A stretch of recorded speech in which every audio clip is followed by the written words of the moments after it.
For decades, the story of China's rise has been written through its Tier 1 cities: Shanghai, Beijing, Shenzhen. These cities became symbols of growth, efficiency, and global integration.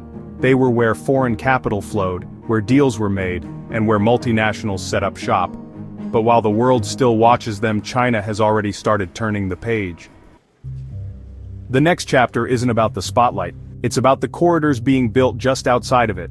Because quietly, without headlines or flashy rollouts, China has been rerouting power, and the flow is moving inland.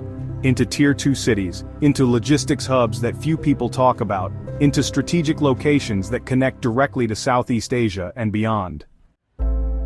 So let's talk about what Tier 1 cities won't tell you, and what Tier 2 corridors are quietly doing. First, we have to understand the concept of saturation.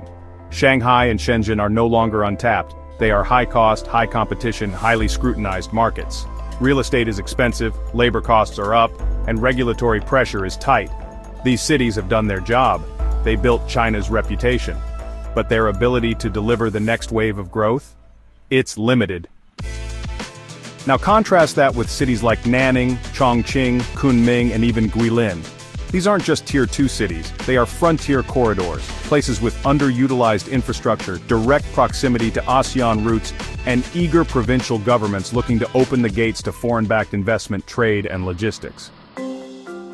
What's really happening? While the global media focuses on geopolitical drama, China is pushing Belt and Road corridors directly through these cities. Rail infrastructure is expanding through Yunnan into Vietnam and Laos. Logistics hubs are growing in Guangxi.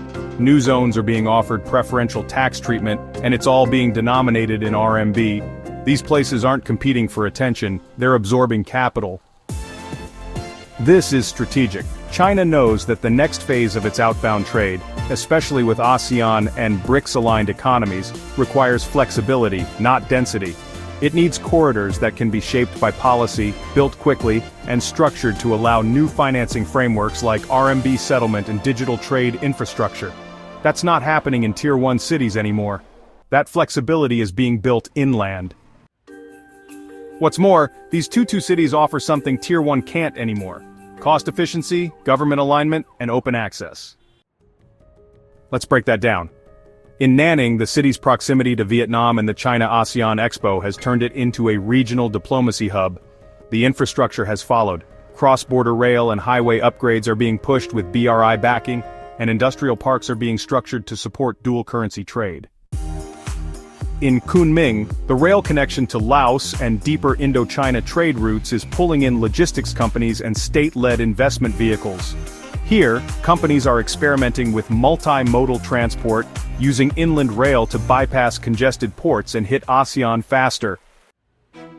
Chongqing is already a manufacturing base, but what's happening there now is financial. New RMB lending hubs, foreign trade facilitation centers, and fintech platforms built specifically for regional clearance. All of this activity exists in the blind spot of those who only look at Tier 1. And that's the point.